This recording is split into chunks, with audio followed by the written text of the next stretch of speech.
성도들의 교과 공부를 다시요. 성도들의 교과 공부를 응원합니다. 답심리교회 유대균입니다. 미라소의 최지은입니다. 지난주에 한번 해봤는데 굉장히 재미가 있더라고요. 쑥스럽기도 한데 한번 해보겠습니다. 좋아요. 구독. 언젠가는 익숙해지는 때가 있겠지요. 뭐. 네, 교과 113쪽에는 결론을 보시면 이런 말씀이 있습니다. 창세기는 시작의 책으로서 이후의 성경 내용을 이해하는 데 중요한 실마리를 제공합니다. 무엇보다 창조와 타락 그리고 십자가는 구속의 역사를 구성하는 필연적인 요소이기 때문에 창조의 실제성을 부인할 때 성경의 근간은 무너질 수밖에 없습니다. 창세기는 시작의 책 이상의 의미가 있습니다. 이후 성경 내용을 이해하는 데 중요한 실마리가 되는 책입니다. 그래서 성경 해석학 교과에서는 이번 주와 다음 주 2주에 걸쳐서 성경의 토대를 이루는 창세기에 대하여 공부하도록 하겠습니다. 창세기는 시작 이상의 책이고 그 이후에 성경을 이해하는 열쇠 같은 책이다 라고 얘기하고 있는데요. 일요일 소지를 보면 그것이 또 분명해지죠. 제목이 태초에입니다. 창세기 1장 1절은 이렇게 시작합니다. 태초에 하나님이 천지를 창조하시니라. 여러 가지로 이 말씀을 설명드릴 수 있겠지만 우리 존 스토트의 말을 좀 소개하고 싶습니다. 태초에 하나님이 천지를 창조하시니라. 이것은 누구나 다 아는 성경의 첫 네 마디이다. 이 구절은 천지 창조의 이야기이나 창세기의 도입부 이상의 의미를 지니고 있다.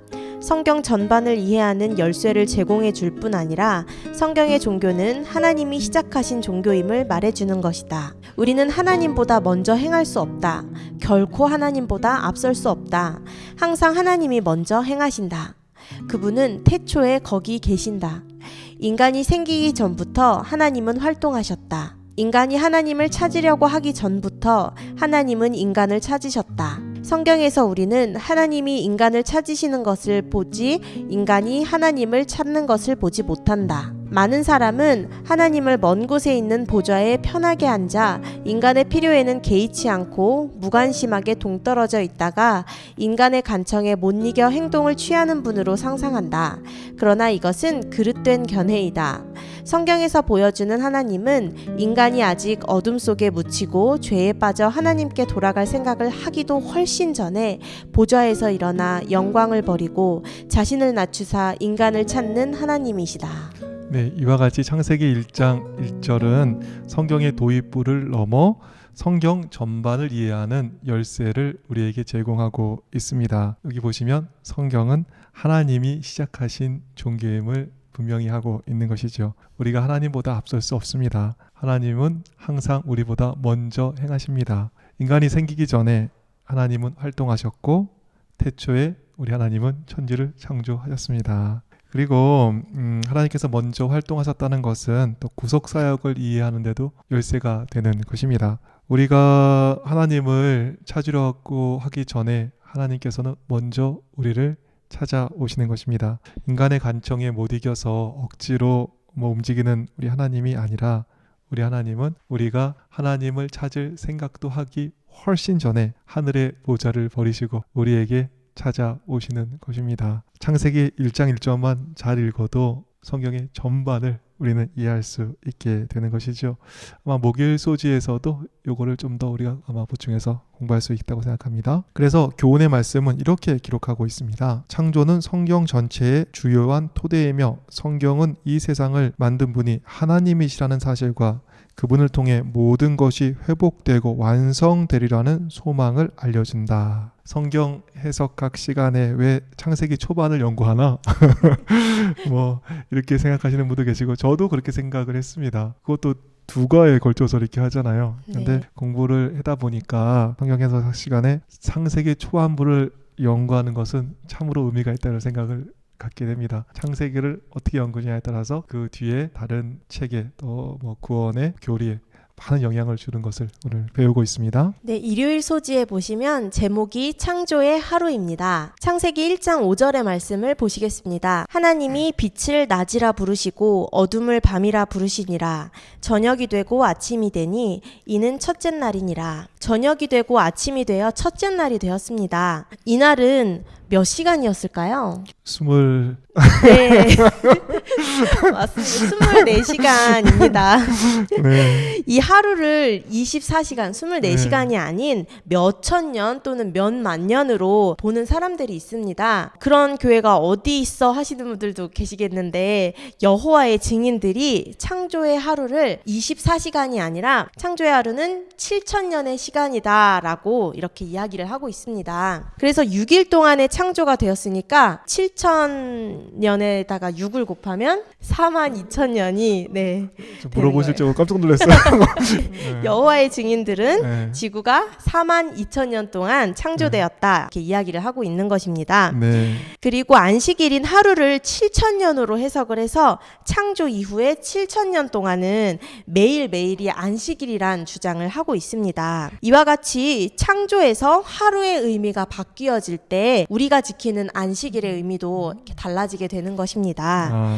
그럼 창조의 하루는 얼마만 한 시간의 하루일까요? 7,000년 아니고 네. 네. 그러면 네. 얼마일까요? 네, 창세기 2장 2절을 보시겠습니다. 하나님이 그가 하시던 일을 일곱째 날에 마치시니 그가 하시던 모든 일을 그치고 일곱째 날에 안식하시니라. 여기 일곱째 날이 나오는데요. 여기 날이 히브리어로 욤입니다. 이 날의 길이는 얼마일까요? 그 날의 길이를 알게 하는 성경절이 있습니다. 출애굽기 20장 8절로 11절을 보시면 여기에 욤이란 하루가 나오는데요. 안식일을 기억하여 거룩하게 지키라. 엿새 동안은 힘써 내 모든 일을 행할 것이나 일곱째 날은 내 하나님 여호와의 안식일인즉 너나 내 아들이나 내 딸이나 내 남종이나 내 여종이나 내 가축이나 내 문 안에 머무는 객이라도 아무 일도 하지 말라. 이는 엿새 동안에 나 여호와가 하늘과 땅과 바다와 그 가운데 모든 것을 만들고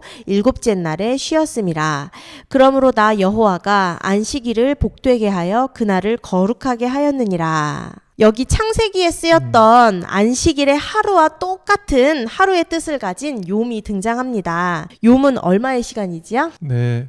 이거 아는 거를 네. 대답을 안 하니까 입이 근질근질하네. 네, 24시간. 네, 네. 맞습니다. 네. 출애굽 당시 안식일의 길이는 24시간이었습니다. 네, 똑같은 창조의 욤, 즉 창조의 하루도 당연히 24시간이었겠지요. 그래서 교과는 이렇게 기록하고 있습니다. 날을 뜻하는 히브리어 욤은 창조 기사 전체에서 일관성 있게 문자적인 하루라는 의미로 사용되었다. 창세기의 창조 기사 중에서 오늘날 우리가 이해하는 하루와 같이 문자적인 한 날 이외에 다른 것을 암시하는 날은 없다. 그래서 실제로 그날이 문자적이었다는 사실을 믿지 않는 학자들도 기자가 문자적인 날들을 설명하려고 의도했다는 것만큼은 인정한다. 창조의 하루를 어떻게 이해하느냐에 따라서 우리가 지키는 안식일의 의미도 달라질 수 있는 것입니다. 성경 해석학 시간에 왜 창세기를 공부할까 이렇게 생각이 들었었는데 성경을 해석함에 있어서 창세기 즉 처음을 잘 이해하는 것이 참 중요하다는 것을 깨닫게 되었습니다. 네, 최지훈 집사님께서 창조의 하루와 그것을 어떻게 해석하느냐에 따라서 안식일에도 영향을 준다는 사실 잘 설명해 주셔서 감사합니다. 네, 수요일 소지는 그래서 넘어가도록 하고요. 아니요, 수요일 소지로 넘어가야겠네요. 네, 수요일 소지를 보시면 창조와 결혼이 나옵니다. 결혼. 네, 결혼. 교과에는 이런 말씀이 있습니다. 최근 몇십 년 동안 사회와 정부가 결혼을 정의하는 방식에 엄청난 변화가 있었다. 세계의 많은 나라가 동성 간의 결혼을 허용하고 한 남자와 한 여자 중심의 가족 형태를 방어해왔던 이전의 법률들을 뒤집고 있다. 이는 여러 면에서 전에 없던 변화이며 결혼의 신성성 및 가족의 성경의 정의에 대하여 새로운 질문들을 제기한다. 요즘 정말 결혼으로 맺어진 가정들이 굉장히 많이 흔들리는 것을 보고 있습니다. 가정이 흔들릴 때 도움이 되라고 주례사를 이렇게 듣지 않습니까? 누구한테 주례를 하셨나요? 저는 고재현 목사님한테 주례를 그러셨군요. 좋습니다. 참 흔들리지 않으시겠습니다. 그런 의미에서 지금처럼 가정이 흔들릴 때 또 창세기에 나온 하나님의 주례사를 한번 들어보는 것은 굉장히 의미가 있는 것 같습니다. 창세기 2장 24절 보실까요? 이러므로 남자가 부모를 떠나 그 아내와 연합하여 둘이 한 몸을 이룰지어다. 여기 짧은 주례사가 나옵니다. 그러나 가장 긴 여운의 하나님의 주례사가 나오지요. 첫 번째 어떻게 하라 그러죠? 결혼을 하려면 먼저 한 남자는 이 부모를 떠나야 된다. 이렇게 얘기하고 있습니다. 그러니까 부모를 떠날 만큼 가치 있는 분하고 결혼을 먼저 해야겠죠. 네. 근데 정말 우리는 이 부모를 떠나야 되는데 요즘 보면 이 떠나지 않아서 생기는 문제가 굉장히 많이 있는 것 같습니다. 너무 이렇게 간섭을 많이 하다 보니까 요즘 젊으신 분들 사이에는 시댁이 싫다고 뭐 시금치도 안 먹고 뭐 시장도 안 가고 마트를 간다. 뭐 어디 가시나요? 마트 가시죠? 네, 시장에 안 갑니다. 네. 하여간 이게 정말 이렇게 마음이 쓰이고 물가에 내놓은 아이 같지만 과감히 자식을 떠나보내는 또 결단이 있을 때 더 행복한 가정을 이룰 수 있다. 우리 주님께서 이렇게 말씀을 하시는 것입니다. 부모를 떠난다는 것은 뭐 부모를 떠나는 것 이상으로 또 다른 의미가 있는 것 같습니다. 제가 예전에 연합회에서 부탁을 해서 청년들을 위해서 책을 여러 권 썼는데 그 중에 결혼과 연애 비책이다. 뭐 이런 책이 있습니다. 네. 물론 많이 안 팔렸습니다. 네, 거기에 이제 내용을 보시면 이런 내용이 있습니다. 한번 부모를 떠난다는 게 어떤 의미가 있는지 한번 좀 살펴보시죠. 또 부모를 떠난다는 것은 2차적으로 결혼하기 전 자기가 가지고 있던 생활 습관, 취미, 친구 등 모든 것으로부터 일단 분리되는 것을 뜻하기도 한다. 남편이나 아내보다 친구를 더 좋아한다거나 자기 취미 생활에만 골몰할 때도 심각한 문제가 일어나게 된다. 결혼은 하나님의 아이디어이기에 하나님의 말씀은 부모, 즉 익숙하고 편하고 당연한 것에서 떠나는 것에서 실패할 때 심각한 문제가 발생할 수 있음을 이야기한다. 그러기에 우리 재림 청년들은 내가 익숙한 것을 상대에게 강요하는 사람이 아닌 상대의 익숙한 것을 배려할 수 있는 넓은 아량과 이타적 품격이 갖추어지기를 소망해 본다. 결혼하면서 이 부모로 표상된 익숙하고 편안하고 또 당연한 것, 여기서 우리는 떠나야 하는 것입니다. 여기서 떠나지 않고 내게 익숙한 것을 강요할 때 결혼 생활은 굉장히 큰 위기가 다가오는 것이죠. 우리는 부모로 표상된 익숙하고 평안하고 당연한 것들을 떠나야겠습니다. 그리고 내가 익숙지 않은 것들에 대해서 또 시도하고 그것을 받아들일 때 더 넓어지고 더 유용해지는 것을 보게 됩니다. 저희 집은 예전에 보면 이불을 안 겠습니다. 그냥 이렇게 아랫목에 깔아놨어요. 뜨뜻하라고. 네. 근데 시집 오는 집사람은 아침에 일어나자마자 꼭 침대 정리하고 이불을 개라는 거예요. 애들 이불 개라는 거예요. 이거를 꼭 해야 되냐? 뭐 저녁 또 필 텐데.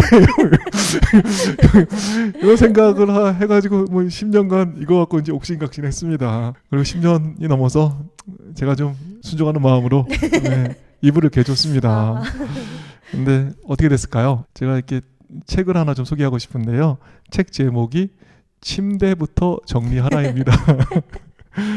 네, 오사마 빈 라덴을 사살한 작전을 성공시켜 미국의 영웅으로 떠오른 맥 레이븐 제독인 고대기로 유명한 미국의 네이비실 교육을 경험으로 책을 쓴 건데요. 여기에 이런 내용이 있습니다. 실 기초 군사 훈련 기간에는 아침마다 교관들이 훈련병의 내무반을 돌았는데 그들이 제일 먼저 검사하는 것은 침대였습니다. 당시의 교관들은 하나같이 베트남전 참전 용사들이었습니다. 검사에 통과하기 위해서는 침대에 내 귀퉁이가 반듯하게 각이 서 있어야 했고 시트는 주름 하나 없이 팽팽하게 당겨져 있어야 했습니다. 간단한 임무였고 매일 반복되는 시시한 일이었습니다. 당시에는 약간 우스꽝스럽다는 생각이 들었습니다. 특히 우리가 전사가 되기 위해서 살벌한 전장을 누비는 실대원이 되기 위해 모여있다는 사실을 생각하면 더욱 그랬습니다. 그러나 시간이 흐를수록 나는 이 단순한 행위에 깃든 지혜를 번번이 깨달았습니다. 매일 아침 침대를 정리한다면 여러분은 이미 그날의 첫 번째 임무를 완수한 것입니다. 이 일은 얼마간의 자부심과 함께 다른 임무도 또 다른 임무도 해낼 수 있다는 용기를 북돋아 줄 것입니다. 하루가 끝날 즈음 그렇게 완수된 하나의 임무는 다른 수많은 임무의 완수로 바뀌어 있을 것입니다. 뜻밖의 끔찍한 하루를 보낸 날에도 집에 가면 잘 정리된 침대가 여러분을 맞아주면서 내일은 오늘보다 더 나을 것이라고 격려해 줄 것입니다. 여러분이 아침에 정리한 바로 그 침대가 말입니다. 세상을 바꾸고 싶다면 침대부터 정리하십시오. 세상을 바꾸고 싶다면 침대부터 정리하십시오. 제가 집사람 말을 잘 들으므로 아침에 이불부터 개고 침대부터 정리하는 사람이 됐습니다.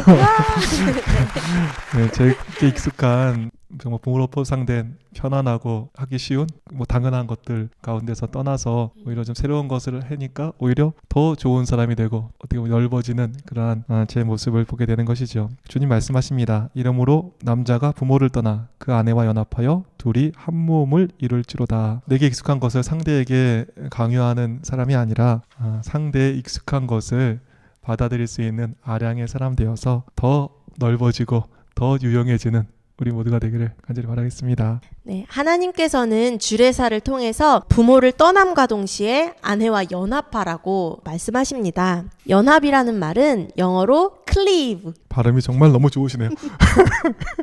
악교로 붙이다라는 뜻이 있다고 하는데요. 네. 그 당시 가장 강력한 접착제인 악교로 붙어 있듯이 가장 단단한 결속력으로 죽음이 갈라놓을 때까지 갈라지지 않는 완전한 연합을 이루는 것이 바로 결혼인 것입니다. 목사님께서 쓰신 그 책을 보니까 남편과 아내의 성격 차이나 인간성의 장단점도 연합에 방해가 될 수 있다. 연애할 때는 마냥 좋아 보이는데 결혼 후 현실에서 계속 부딪힐 수도 있다. 그런데 오른손과 왼손이 합쳐질 때는 어떻게 하죠?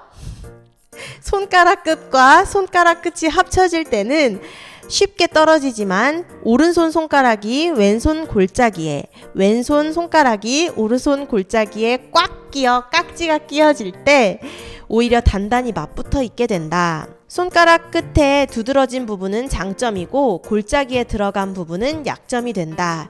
남편의 장점이 아내의 약점을 덮어주고 아내의 장점이 남편의 약점을 감싸줄 때 두 사람의 연합은 오히려 더욱 확고하고 견고하게 될 수 있다. 상대의 약점을 볼 때 비난이나 험담이 아닌 덮어주고 감싸주는 청년들이 되기를 소망해 본다. 내가 잘하는 것으로 상대가 못하는 것을 비난할 것이 아니라 깍지로 끼어져 풀리지 않는 손처럼 나의 장점으로 상대의 부족을 도와줄 때 우리의 연합은 더욱 확고해지고 견고하게 될 것이란 생각을 하게 됩니다. 사회에서 가정을 정의하는 정의조차 막 변화하는 세상에서 하나님께서 계획하신 아름다운 가정에 대하여 살펴보고 있습니다. 창세기를 잘 이해할 때 성경 해석을 잘하게 될 뿐만 아니라 복된 가정까지 이루게 되는 것입니다. 제가 목요일 소지를 보시겠습니다. 여기가 창조와 타락과 십자가가 나오네요. 교과에는 이런 말씀이 있습니다. 성경은 완전한 창조, 타락, 약속의 메시아, 그리고 최종적인 구원 사이에 끊이지 않는 연결고리를 제공한다. 네, 일요일 소지에도 저희가 잠깐 살펴봤지요. 창세기를 잘못 이해하면 구원의 부분까지 영향을 미친다는 것입니다. 이 목요일 소지에서 반복되고 있는데요. 이걸 간략히 설명드리면 하나님께서 만드신 세상은 참으로 아름다웠습니다. 그리고 하나님께서는 아담에게 선악과 먹으면 죽어 이렇게 말씀을 하셨죠. 그런데 뱀이 와가지고 다른 말을 합니다. 괜찮아. 안 죽을 거야. 네. 그리고 하와는 그녀가 한왕지 같이 된다는 이 뱀의 말에 속아서 선악과를 먹습니다. 그래서 로마서 5장 12절에는 다음과 같은 말씀이 있습니다. 그러므로 한 사람으로 말미암아 죄가 세상에 들어오고 죄로 말미암아 사망이 들어왔나니 이와 같이 모든 사람이 죄를 지었으므로 사망이 모든 사람에게 이르렀느니라. 사망은 아담의 죄로 말미암아 들어온 것입니다. 그래서 교과는 이렇게 지적합니다. 그런데 진화론적 관점은 인류가 출현하기 훨씬 이전에 이미 사망이 존재했다고 여긴다. 이러한 사상은 죄의 기원과 그리스도의 대속적인 죽음, 그리고 구원의 계획에 관한 성경의 가르침에 심각한 영향을 끼친다. 만일 죽음이 죄와 관련되어 있지 않다면 죽음은 죄의 값이 아니고 그리스도께서 우리의 죄 때문에 죽으실 이유도 없었던 것이다. 그렇다면 창조, 타락, 십자가 사이의 필연적인 관련성이 사라진다. 네, 여기 보니까 창세기를 어떻게 이해하느냐에 따라서 죄와 죽음과 십자가와 구원을 제대로 이해할 수 있는 것입니다. 창세기를 잘 연구하는 일이 바른 성경을 위해서 중요한 일임을 더욱더 깊이 느끼게 되었습니다. 네, 목요일 소지를 살피면서 네. 죽음이 조금 이상하다라는 생각을 했습니다. 우리가 몰라서 그렇지 네. 하나님께서 이 창조하실 때는 오히려 죽지 않는 것이 당연한 일이었다는 생각이 들었습니다. 그래서 우주에서 보면 네. 죽는 것이 오히려 이상하고 영원한 생명이 당연한 것처럼 우주의 법칙을 깨닫게 되니까 영원한 생명에 대한 믿음이 더욱 싹틉니다. 그러네요. 저희가 죽는 것이 당연했는데 우주의 관점으로 또 창세기의 관점으로 보니까 죽는 것이 이상한 거네요. 네. 그럼 오늘 말씀 정리해 주실까요? 태초에 하나님이 천지를 창조하셨다는 말씀에는 세상의 기원과 더불어 성경 전체를 이해하는 열쇠가 숨겨져 있습니다. 우리가 존재하기 이전에 세상을 창조하셨듯 우리가 하나님을 찾기 이전에 하나님께서 먼저 우리를 찾아내시는 것입니다. 그리고 창조의 하루가 24시간인 것을 살폈고 그것을 어떻게 해석하느냐에 따라 안식일에도 영향을 준다는 것을 살펴보았습니다. 뿐만 아니라 가정의 달 5월을 맞이하여 창조와 결혼에 대하여 좀 더 살폈고 또 창조와 타락 그리고 십자가가 연결되어 있음에 대해서도 함께 공부했습니다. 창세기가 성경 해석에 이렇게 중요한 역할을 하는지 네. 오늘 새삼 좀 느끼게 되었습니다. 이 중요한 창세기로 저희는 다음 주에 다시 찾아오겠습니다.